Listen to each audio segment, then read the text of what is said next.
I have you loud and clear. Hello. Welcome. Science. And that is to say, physics, medicine, nature, or space, time, the brain, life, the universe. This week, the Naked Scientists hit the dance floor as we look at the science behind the boogie. What makes someone a good dancer? Why do we do it? And how can we use it to help people? And in the news, how glowing lungs could help fight hospital infections, the future of the internet, and an app to help people with OCD. I'm Izzy Clark. I'm Georgia Mills, and this is The Naked Scientists. The Naked Scientists podcast is powered by ukfast.co.uk.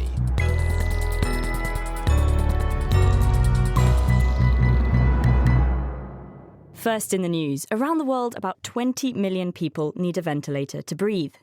Ventilator patients are some of the most critically ill, and they're particularly vulnerable to picking up lung infections like pneumonia. But because time is so short for these patients, doctors don't really have enough time to properly diagnose the infection, which can take days, so they end up being given lots of emergency antibiotics. As well as using up resources, this adds to the already significant global problem of antibiotic resistance. Now, scientists have developed a new way of rapidly seeing bacteria in patients' lungs at hospital bedside, which they hope could be used to confirm a suspected diagnosis within seconds and also monitor the progress of treatments. Clinician and researcher Kev Dhaliwal from the University of Edinburgh took part in the research, and he spoke to Katie Hayler. One of the biggest challenges faced by humanity at the moment is the rise of antimicrobial resistance and the lack of antibiotics we have in the pipeline. We need to better steward what we have currently, but also to make sure we're giving the right class of antibiotics to the patients. Otherwise, we drive resistance. And in some scenarios, such as in intensive care or very sick patients, we give very broad spectrum antibiotics. We need to stop antibiotics that we don't need to give because there are many side effects and also it drives resistance. So the idea here was to develop a bedside technology that could give us the results within seconds. Can you walk us through your new technique? You can call them molecular light bulbs or fluorescent smarties. They're chemicals that will bind to targets, then light up when they bind to target. We spray them into the area we're interested in. Then we pass a small microscope and look for this light, and that's what we're seeing. So the paper and the work we describe is the ability to spray these smart probes, as we call them, or these molecular light bulbs in. They hit the target and they light up, and we actually take the detector right into the distal part of the lung. So you've got a molecule which is capable of emitting a light signal, and that's what, bound to something that reacts to the bacteria? Yeah, the core technology was around an antibiotic that we modified that only binds to certain types of bacteria, that we then put this fluorophore on, and then it only lit up when it touched that bacteria. So the fluorophore embeds itself into the membrane of a bacteria, and the membrane of bacteria have got different environments that can make the fluorophore light up from 0 to high levels. So what information do you end up with then at the bedside? We start seeing clumps of bacteria sparkling in front of us. And one of the biggest challenges we have to do now is to understand whether that is just bacteria that were there already and what levels there were, or is this real infection? So what we're trying to do in studies moving forwards is now take this out to many more patients now that we've proven we can see the bacteria in the lung. And in the small series that we've done, we think that indicates real new infection, to validate that in hundreds of people, to show that we can actually definitively diagnose this condition, pneumonia, within 60 seconds on a ventilator. We also have other molecular light bulbs that pick up other signatures of infection, so inflammatory cells, for instance.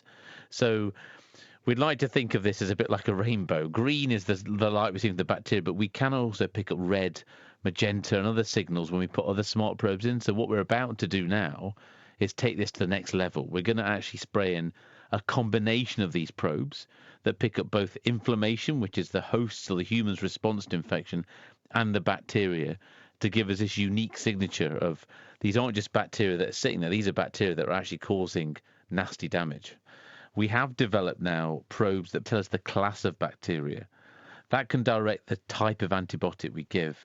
So what we're moving towards is actually the ability for these smart probes also be able to tell us that the bacteria are alive or dead. Now, that wasn't part of this study that we published, but that's where we're moving to, the ability to show that antibiotics are actually working.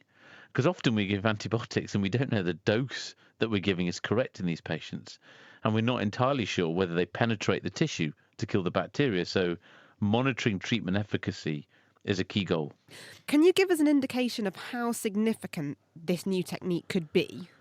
We've spent many years and decades as scientists using animal models or things in dishes and thinking we know what's going on inside human beings. We've never been able to actually see real bacterial infection in humans before at the bedside in patients who are acutely unwell. But the ability now to do molecular microscopy inside human beings, we can actually understand disease processes. So I think from our perspective, we're excited because this is the beginning of that journey.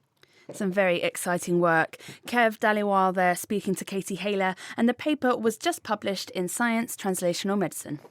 Now, OCD, or obsessive compulsive disorder, is a condition affecting just over 1 in 100 people, which can cause ritualized behaviours like repeated hand washing or a fear of contamination.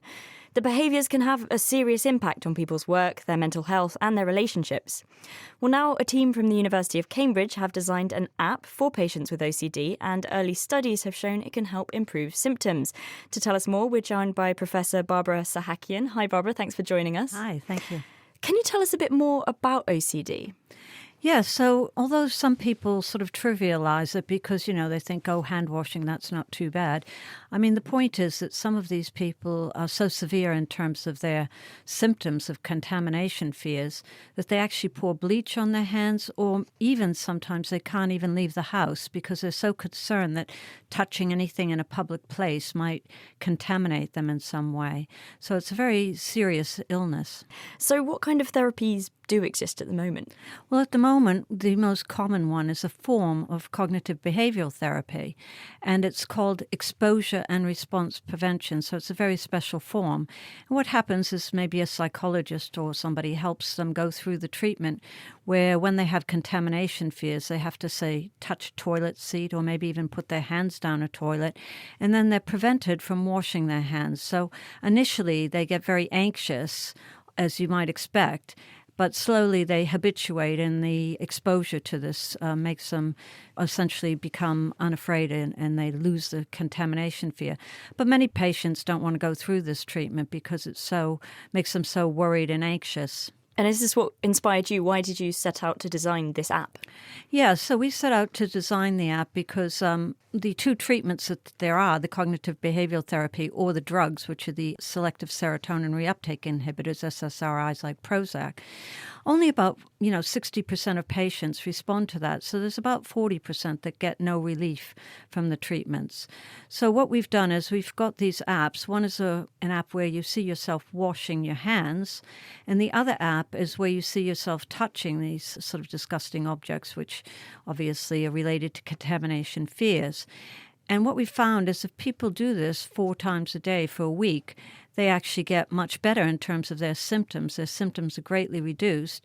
And also we find that they become more cognitively flexible because basically cognitive rigidity is associated with carrying out these rituals, these habits and so forth. And what do you mean when you say cognitive flexibility?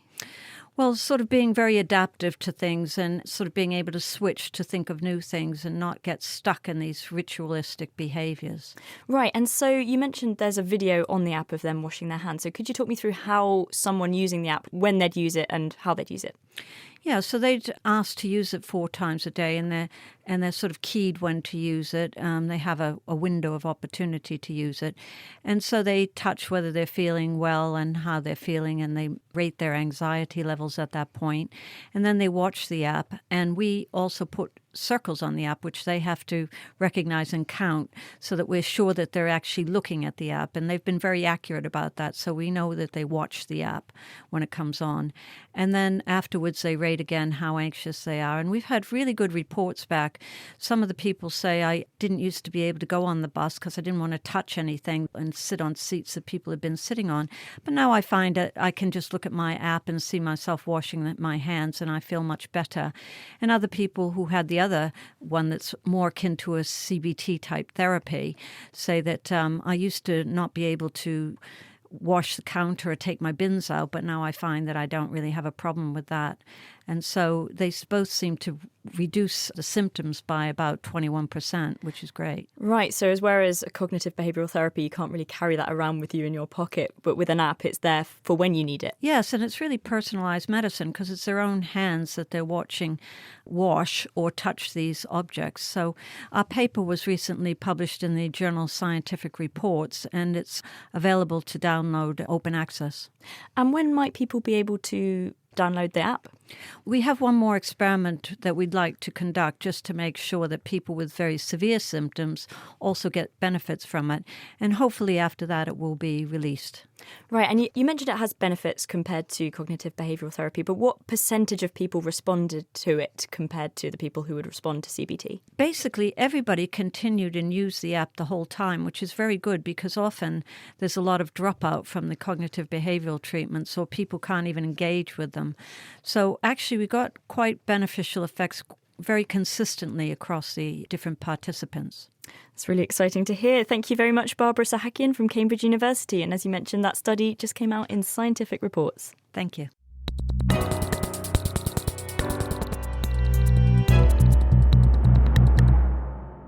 You're listening to The Naked Scientist with me, Georgia Mills, and Izzy Clark. Still to come, why do we have an influx of lazy fish?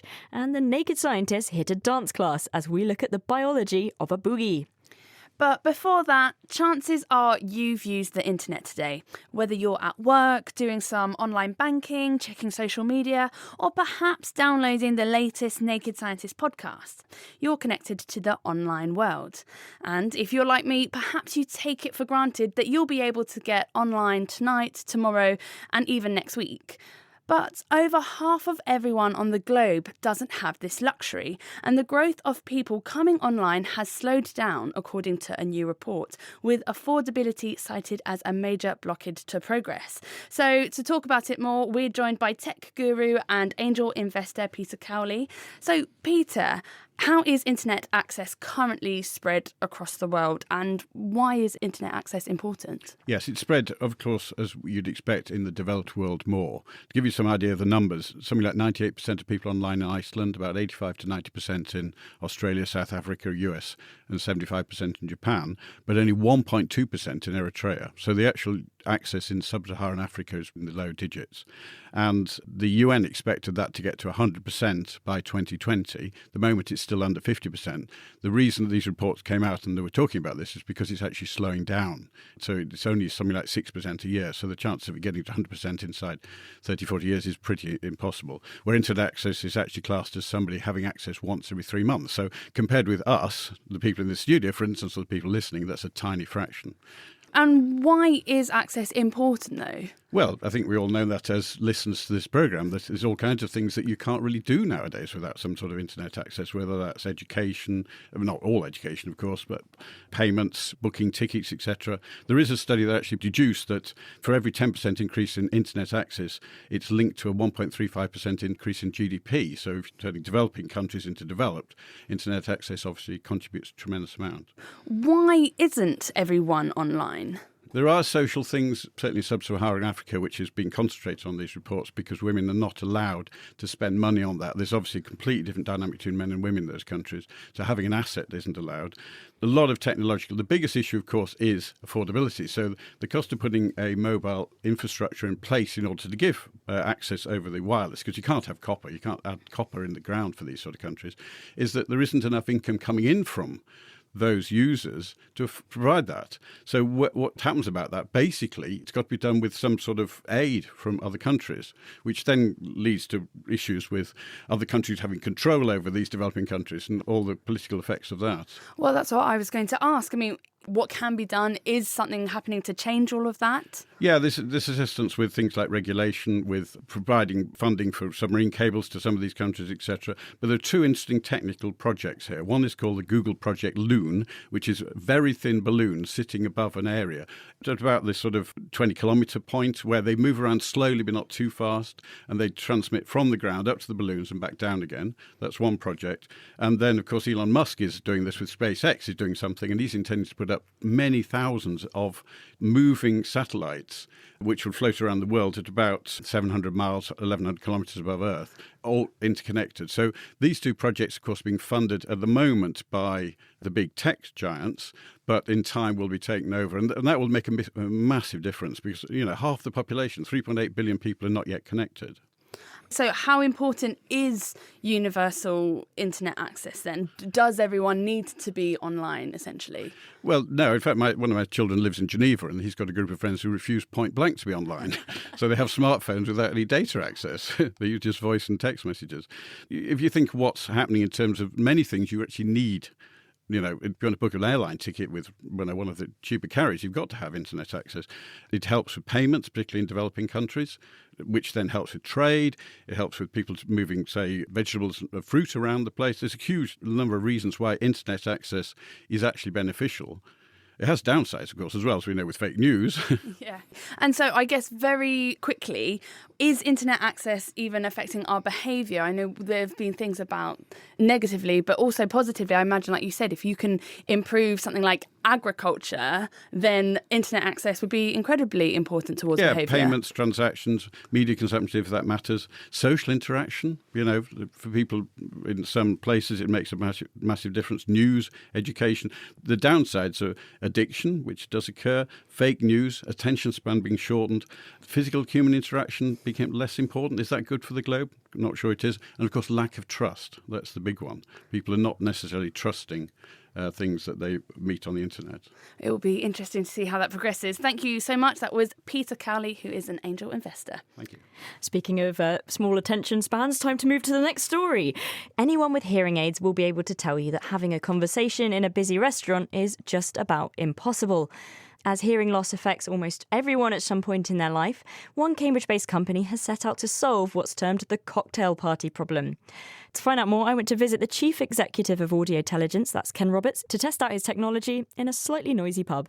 If you talk to people who wear hearing aids, you'll find very often that actually they'll turn them off in a noisy pub or even take them out because it actually is easier to try and focus in on a single person speaking than working with hearing aids that actually are really high quality amplifiers, but they amplify all of the sounds that you don't want to listen to as well as the sound that you do.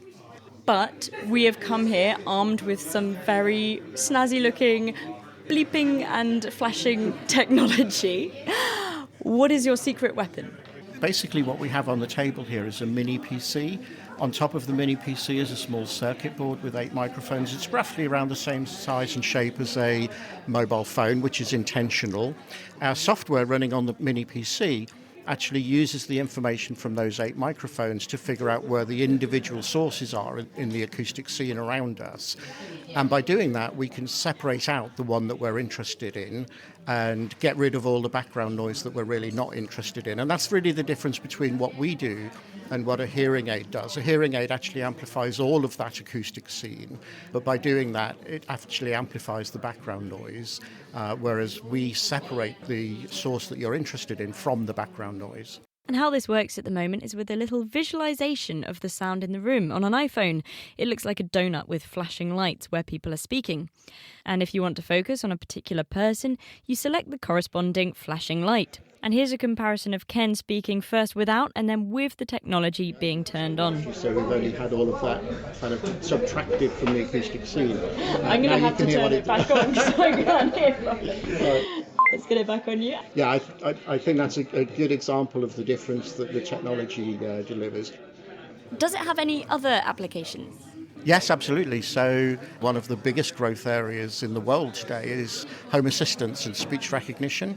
And one of the big challenges that automated speech recognition software has is being fed a clean signal. About 30% of errors that speech recognition software has are due to noisy signals.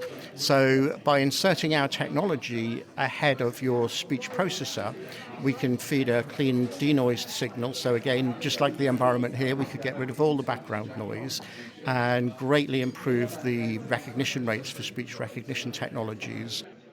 That was Ken Roberts from Audio Intelligence there. And finally, in 2016, there was an unexpected and unprecedented mass bleaching of the world's coral reefs due to rising sea temperatures, which caused many of them to die. Coincidentally, at this time, a team of researchers were in the process of studying butterfly fish who are sensitive to changes in the reef. The timing meant that they were able to determine the effect of coral bleaching on these reef inhabitants. Tamsin Bell spoke with Dr. Sally Keith from Lancaster University, who led the research and who started by explaining the process of coral bleaching. The water gets too hot and the corals expel the algae that live inside them, and this is what makes them turn a white colour. So it's called bleaching because the corals go white. And this doesn't mean they're dead at that point, so sometimes they can recover if the temperatures are not high for too long, but unfortunately sometimes it can also cause them to die. And this one in 2016 was the biggest one in recorded history, and we had very high coral death after that event. What we wanted to look at was specifically butterfly fishes. They're very brightly coloured fish that eat corals, so they're very, very dependent on the health of the reef.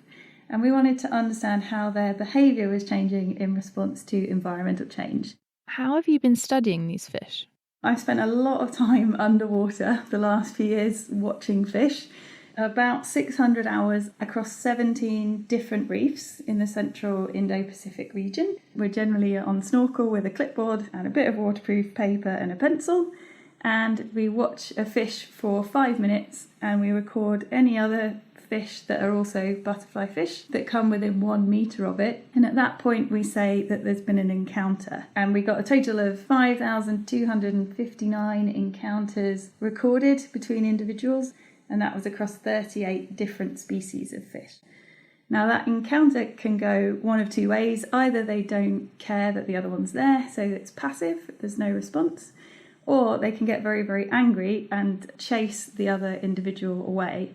And so that indicates aggression. And the reason they do that is because they're defending their corals that they want to eat in their territory from this other individual.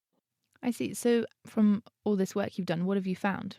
Before the bleaching happened, when we were watching these fish, 15% of their interactions were aggressive. So fairly often they ended up chasing each other when they came into contact. But after the bleaching, we had a 2/3 decrease in aggression. So it was only every 1 in 20 times they met each other that they chased. And what we think has happened is that because the most nutritious corals have gone first, they've gone past the point of being hangry. So originally when the resource starts to reduce, they get more aggressive. They've gone past that point now where there's so little for them to eat that they just don't have the energy to invest in fighting. Oh, wow, so they just can't be bothered. Exactly. So what implications does this have? It's really demonstrating a sort of intermediate mechanism. So we know that after about 5 years or 7 years after bleaching, we tend to have fewer fish individuals on a reef, but we don't really know the process of how that happens. And so it seems like this change in behaviour might indicate to us what's going on. And so if they don't have the energy to invest in fighting, and that's because they're eating a less nutritious diet, it means either they might end up starving over time because they've got enough food to keep going for a little while, but not to keep surviving in the long term. The other possibility is that although they've got enough energy to survive themselves, they don't have enough energy to produce the next generation of fish. And because these fish have quite a short lifespan, that might explain why we have this time lag. So it's really trying to get at the underlying mechanism that's driving the ultimate reduction in fish numbers. That was Sally Keith from Lancaster University speaking with Tamsin Bell, and the butterfly fish research has just been published in Nature Climate Change. And if you'd like to find out more about that or any of the stories we've covered this week, all the transcripts and the papers can be found on our website. That's thenakedscientist.com. The Naked Scientists podcast is produced in association with Spitfire, cost-effective voice, internet and IP engineering services for UK businesses. Find out how Spitfire can empower your company at spitfire.co.uk. This is The Naked Scientist with me, Georgia Mills, and with Izzy Clark. And this week, we're getting on our dancing shoes. It's the science of samba and the chemistry of a conga line. We'll be finding out how dancing can keep you healthy in both mind and body, why humans like to dance in the first place, plus we'll be hearing how Izzy got on at a dancing lesson. I'm looking forward to that. Oh, I'm not sure if I'm ready for it. It's all well and good for those on Strictly Come Dancing or Dancing with the Stars who have a professional dancer helping them with every step of the way. But are there some universal dancing rules that make something look good? What is it that makes someone an appealing dancer? Adam Murphy spoke to Nick Neve from Northumbria University to learn about looking good on the dance floor. We took a sample of males, we asked for volunteers, we didn't ask for people who were professional dancers, we just wanted kind of normal guys off the street. We were very interested in having people look at these videos of people dancing and not be distracted by anything else. Previous research that had been done on male movements had kind of used blurred images of people, and we realised that those images were still giving off information that might be distracting. So, for example, you could tell the size of the body, the shape of the body, the skin colour, how tall the person was. And we know that those things are very important for mate perception. So we wanted to remove all those things. So in our methodology, we videoed people in a motion capture system.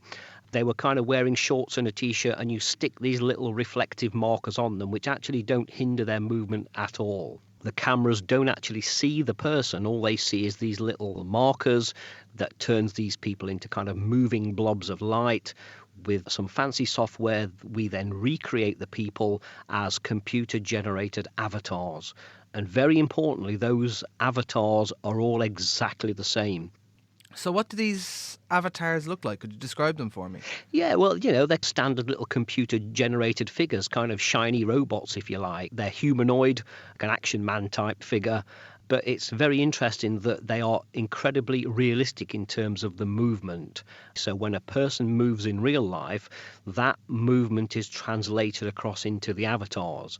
And of course, because the computer knows where all of these anatomical markers are, it means that we can then calculate very, very precise biomechanical differences. So we can calculate movement angles, movement trajectories, movement velocities, all of these things that we can measure to kind of come up with a way of measuring a person's movement.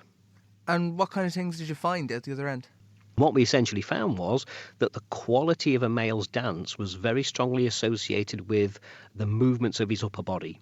So kind of shoulders, arms, head, neck, chest, those things seem to be what people focus on when they're looking at male dancers. That was kind of surprising. We thought that there'd be a lot of leg action there, that people would be very focused upon legs and how fast the legs are moving, but that didn't seem to be the case. Women and men are focusing on men's upper bodies.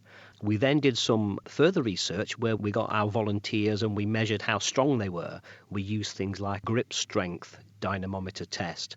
And lo and behold, what we found was that the strength of the male was accurately signified by their dance quality. So stronger men were rated as being better dancers. You said upper body movements were important. Yes. What kind of upper body movements? What looks good? Yeah, it is odd because, if you think, we say that these movements are very kind of vigorous movements and very big movements and very kind of strong and powerful movements. But the guy that just stands there and kind of flings his arms around in kind of wild abandon, that's kind of crazy. The males who were making bigger and stronger and faster and more powerful movements with their arms and upper body, they were preferred. But after a certain point, that gets to be not preferred. There's a very fine line between being regarded as a poor dancer and being regarded as a good dancer. And then if you try too hard, you then become a kind of a bad dancer again. Is it moving the arms the same or up or down, or what is it that looks best? In that initial study, we weren't able to tell. We just found that the kind of strength and that the size and the speed of the movement seemed to be important. We then did a second study because we realized that there was bits here that we kind of didn't fully understand. This time we recruited females. We did exactly the same thing. And what we found in this case was that for female dancers, that upper body was completely unimportant. It was all about the legs and the hips, specifically the movements of the hips. And what we did find in the female dancers was that there was a degree of asymmetry which seemed to be very important. So, for example, if the left leg is doing something, the right leg should be doing something slightly different. But the kind of optimum dance seems to be where the legs and the arms are working independently from one another, but are still working together. We think that this kind of demonstrates the kind of ideal physical state, in that somebody who can do something with their left arm and their left leg and something slightly different with their right arm and right leg, that seems to indicate a very good level of coordination, perhaps creativity, efficiency of the motor system. That's what we think these honour signals are kind of underlying these movements. If someone felt they were a total no-hoper when it came to dance, what advice would you give them? It's very simple, actually. What we found is, and we've spoke to a lot of choreographers, we've spoken to a lot of professional dancers, and it seems to be that the root of good dance is all about having a core strength in your body. So a person who hasn't got that strength isn't going to be a good dancer at all. So start off with things like yoga classes, Pilates classes, develop that core body strength, and then by taking dance classes, you can very, very quickly develop rhythm and timing, and you can learn to do these things properly. Now, they'll never win strictly, but they will be able to achieve a very good level of dance. And there you have it. If you want to get better, hit the yoga mat and a dance class or two if you're totally helpless. That was Nick Neve from Northumbria University. We've just found out what looks good when we're watching dances, but why do we bother doing it in the first place? Where did it come from? And how linked is it to music? Well, here in the studio to fill us in on the evolution of dance is Ian Cross. He's Professor of Music at Cambridge University. Hi, Ian. So why did dance evolve in the first place? Why do we do it? Probably for the same reason that language evolved, to enable us to engage with each other, and primarily to engage with each other socially. Do we know when it came? No, we really don't. Well, it's unlikely to have happened before we became particularly bipedal, so it's going to be post-Australopithecine. But I do like the idea of apes in trees sort of jigging around. Well, interesting you should say that. Until a couple of years ago, I didn't really believe any of the evidence that suggested that chimpanzees could keep in time with each other, until I saw some material from the Kyoto Primate Lab in Japan, which showed pretty unambiguously that chimps can tap along in time with each other. In other words, chimps could do something like dance with each other, but only if they're good mates or they're related. Right, they don't want to dance with strangers then, just like most of us. And that's probably the difference between them and us, that we can dance with strangers. There's some very interesting ethnographic evidence. For instance, when the first fleet landed in Botany Bay in Australia in 1788, invaded Australia, more or less the first thing that happened was that some of the sailors danced with some of the indigenous peoples. Right, OK. And you mentioned we think that dance evolved because of a social thing. Is there anything else it might be good for? And has anyone done any studies into this? We did a study about 3 or 4 years ago where we looked at people dancing together and the effect that that had on memory. We used silent disco technology to enable us to have 2 groups of people dancing in the same space but to different pieces of music. Silent disco technology, for those who don't know, is wireless headphones with a base station. The base station can broadcast the music, and you've usually got 2 or 3 or maybe half a dozen different channels on the base station. We used 2 different channels, 2 different pieces of music, so half the people were dancing to one piece and half were dancing to a different piece at a different tempo, a different speed. Right, and what effect did that have on people's memory, did you say? Well, what we did was control the ways in which they could interact with each other. So everyone spent as much time in proximity to people dancing at the same tempo as dancing at the different tempo. People were wearing different coloured sashes and half of them were wearing badges. What we found was that people remembered the colour of the sashes that people dancing to the same tempo were wearing and remembered whether or not people dancing to the same tempo were wearing badges, but didn't remember nearly so well when they were dancing to a different tempo. Right, so dancing might actually help us remember things about the people we're dancing with. Why would that be a good thing, evolutionary speaking? Well, what you're remembering are incidental features that are not focally attended to. It's pretty good just to check out, can I cope with this person? Can I engage with this person? will I be able to communicate with this person? And if you add another layer to it, then of course the whole sex thing comes into it. But we're talking about a level here way below that, which is just general sociality. I see. So you're having a nice dance with someone, maybe had a bit to drink, and you dance really well with them, but then who were they? And then you remember what colour sash they had on. That could be one of it, one aspect. Some other research has shown that we're more likely to like people we have been in time with than people we've been out of time with. I guess that's similar to how they make people do marching together for armies and things. It's very important, isn't it? Yeah, it is a process of bonding. At that level, to distinguish between music and dance becomes a bit silly because in most world cultures, they're the same thing. I was going to ask about that because music is another thing is very linked with dancing, and you say that they're sort of the same in many cultures. Oh, absolutely. And in many respects, the same in this culture. In Nigeria, for instance, in Igbo, what we might think of as music is nkwa, which is music, singing, dancing, and having a good time. Right, so they're all one word. Yeah. It's a lovely word. It is, and it's actually a much more sensible word than music, which kind of partitions out an area of human experience, or dance, which again partitions out another area, which are closely linked. Do we know what happens in the brain when a great tune comes on and your foot starts tapping away and you just want to have a boogie? What's going on inside our minds to cause this reaction? One of the interesting things that happens when we hear music is that the bit of the brain that's involved in planning for action, the supplementary motor area, there's activation. A meta-analysis of all the studies that have looked at people just listening to music in a scanner showed that one area that was consistently activated was the supplementary motor area.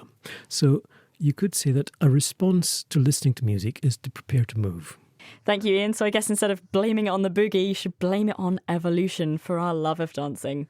You're listening to The Naked Scientist with me, Izzy Clark, and with Georgia Mills. On the way, how can dance be used to help ageing populations? And we delve deep into the science of wombat poo.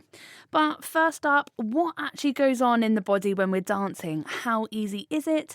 And it's probably a pretty uncontroversial statement to say that dancers are fit. But how fit are they? To find out more, Adam Murphy and I put ourselves to the test with Emma Redding, Professor of Dance Science at Trinity Laban Conservatory of Music and Dance. There are huge demands placed on dancers in terms of physiological demands. If you just look at how they take their bodies to huge extremes, so in terms of joint range of motion, they really do need to get their legs up. I mean, I would say dancers need to be more flexible than pretty much any other athlete. But if you look at their upper body strength and some of their cardiorespiratory fitness sort of areas, then dancers, they're less fit than many of their counterparts. Many sports athletes are actually fitter than dancers. But that's not because they don't need to be fit, that's just because the training needs to really support that fitness for the way in which choreographic demands are changing all the time. So do dancers experience injuries at roughly the same rate as other athletes?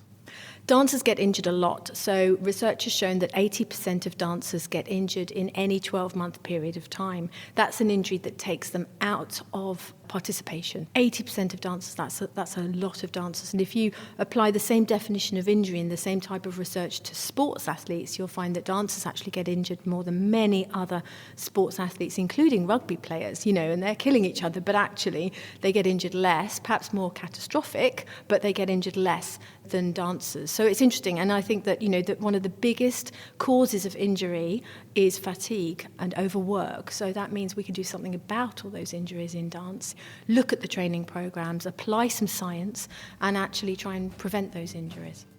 But what does this application of science look like? Well, this is the hand grip dynamometer. This is an isometric measure of strength. So we're looking at particularly the forearm here and the wrist. That's Scott Sinclair, lab technician for Trinity Laban's Dance Science Department, who had a test of strength for fellow naked scientist Izzy Clark. This is important, particularly within music and dance. One, for musicians, because they're holding instruments for quite a long period of time. So if they've got an imbalance in their muscle weakness, they're more susceptible to injuries. Exact same principle as dancers. They're working with the floor, they're working with partners. So if they have a weakness or an instability, again, that can lead to injury as well. Okay, well, I'm so weak. I already know that. It's going to be so bad. You just want to hold it like this position and squeeze as hard as you can for 3 seconds. Okay, right, deep breath. Ready? 3, 2, 1, squeeze, go, go, go, 1, 2, 3, and relax. Oh gosh, I don't even know what that was. So 3, 0. So it's measured in kgs. The most important bit really is actually just keeping it individual to you rather than you comparing you to populations, for example. So that is all very helpful for dancers. But what about those of us who still struggle to clap in time? Back to Emma Redding. Well, one of the big things we're trying to do here at Trinity Laban in dance science is to measure the impact of dance on the health and well-being of other populations. And, you know, there's been a lot of anecdotal evidence really in the press, in magazines and, you know, on TV about what dance can do. And dance is certainly more popular than ever before. More people are doing dance than watching dance, funnily enough. And why is that? What is it doing for them? And that's what we're trying to sort of measure. We know that dance can get you fitter. So if it's seen as a physical activity just like any sport, then it can potentially conquer various diseases like obesity, diabetes, cancer, heart disease, etc. What else can dance do? We measure the psychological impact of dance, and we found with some of the research projects we've done, we found that, for example, older people can increase their self-esteem, their sense of identity and purpose and meaning in life through dance participation. Do you have any theories as to why that does that? Yes.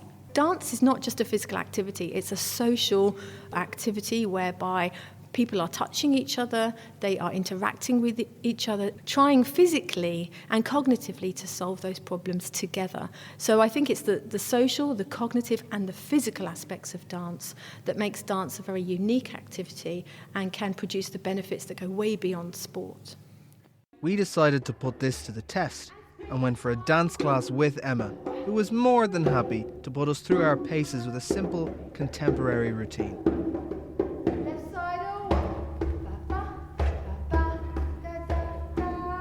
Although how simple it actually was is up for some debate. I obviously can't tell my left and my right apart. We do one left, one right, I'm like, got it. Change direction, I'm like, no. I don't got it. There are a lot of joints cracking.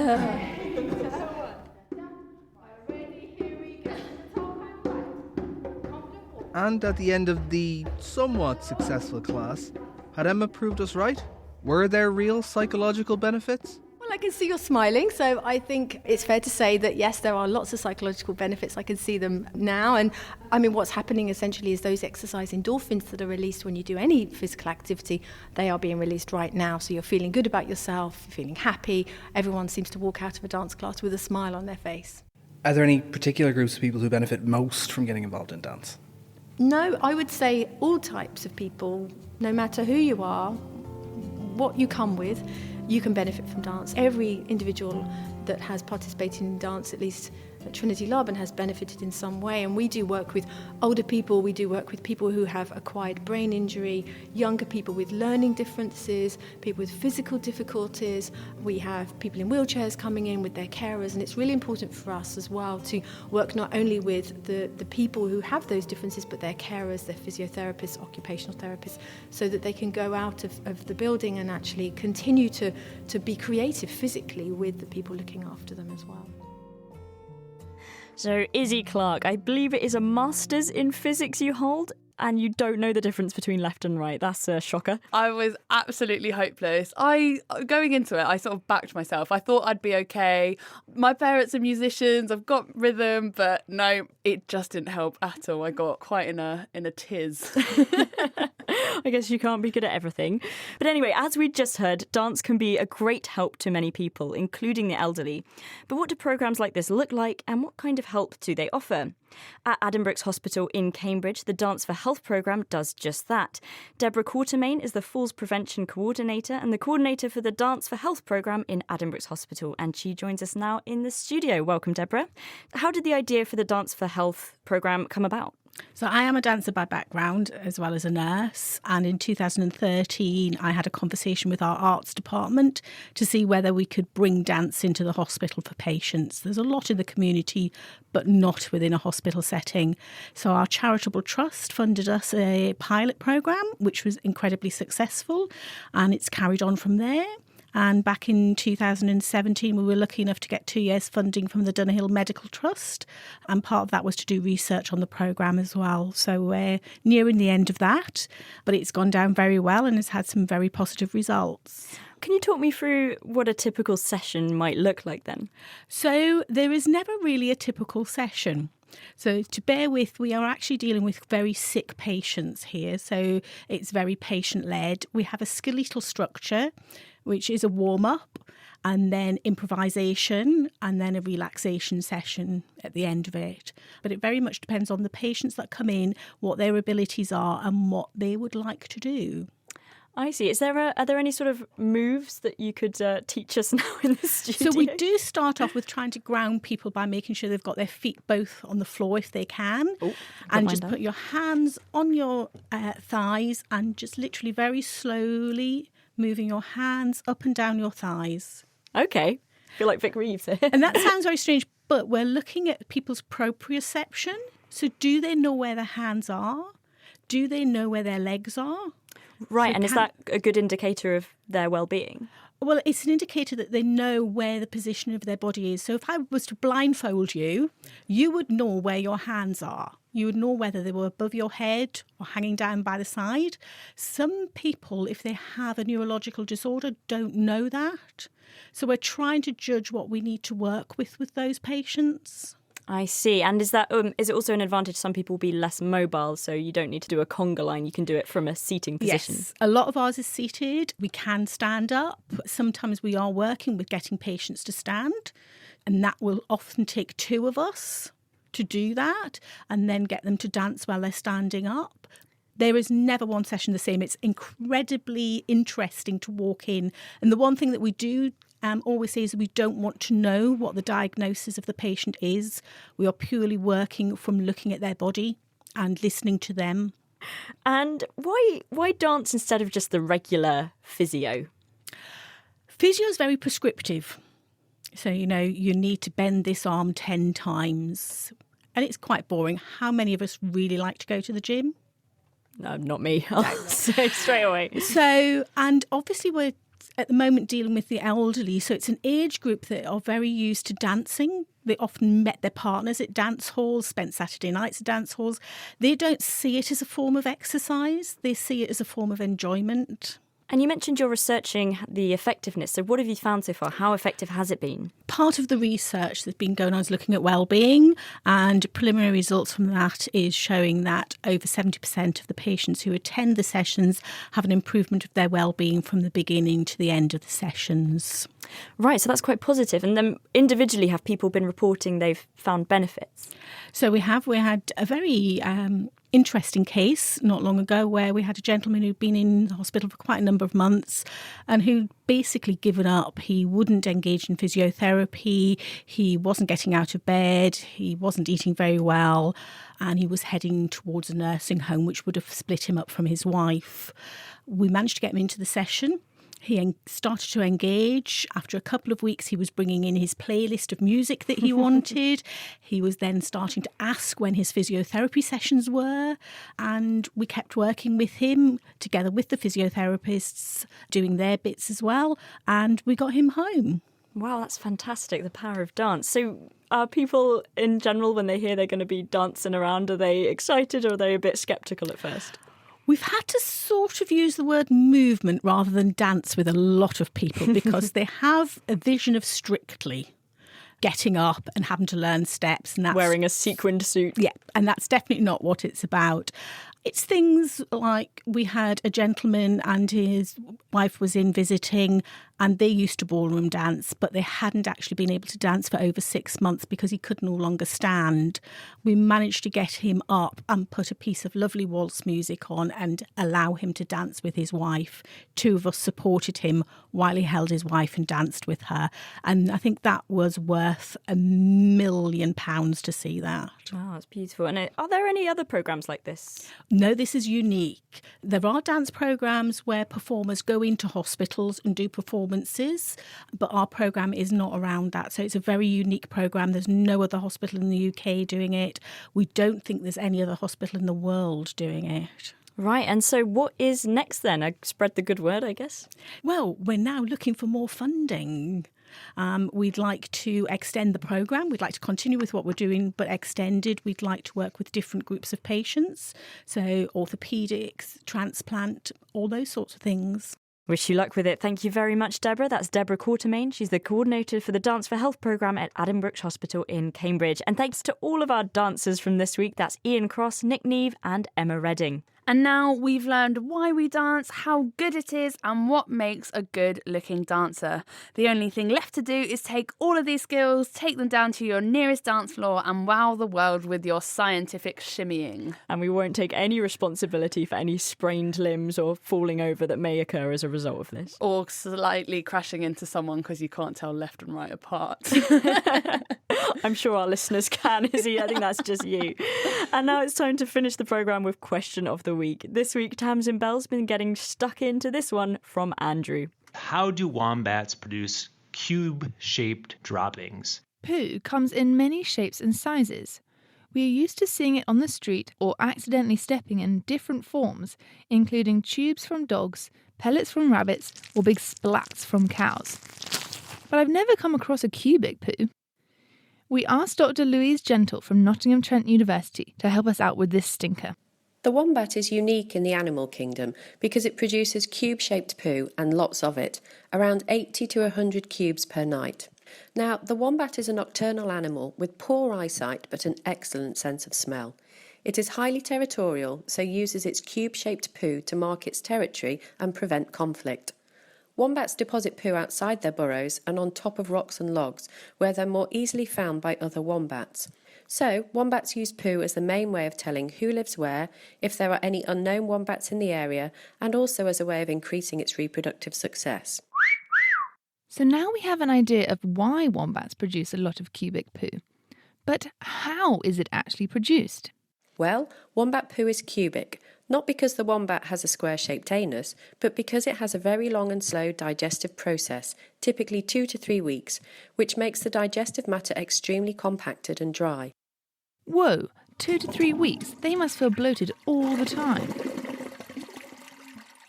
Wombats have the driest poos compared to other mammals or marsupials, and these poos contain really, really fine grass particles, the main part of their diet. The first part of their long digestive tract contains ridges that mould the faeces into cubes, whereas the last part of the intestines is relatively smooth, allowing the cubic shape to be maintained. The ridges in the digestive tract may cause weaknesses in the poo, which make it susceptible to breaking into smaller cubes. The highly compacted nature of the poo means that the anus is unable to contour it into the usual tubular shapes, so it stays in the shape of the cubes that were formed at the start. Basically, the wombat produces hard cubic poo as a result of its diet and long digestion. Most poo is moist, so sticks where it is deposited, but the distinctive cube shape is thought to be advantageous to the wombat as it stops the hard, dry poo from rolling away down the steep mountains that the wombat inhabits. Wow, that is a very clever adaptation. Thank you, Louise, for putting the lid on that one. Next time, we're considering this time-travelling question from Stuart. If you could bring a baby from the past to grow up in the present, how far back could you go before people would notice that this was a time-travelling baby? What do you think? I love that question.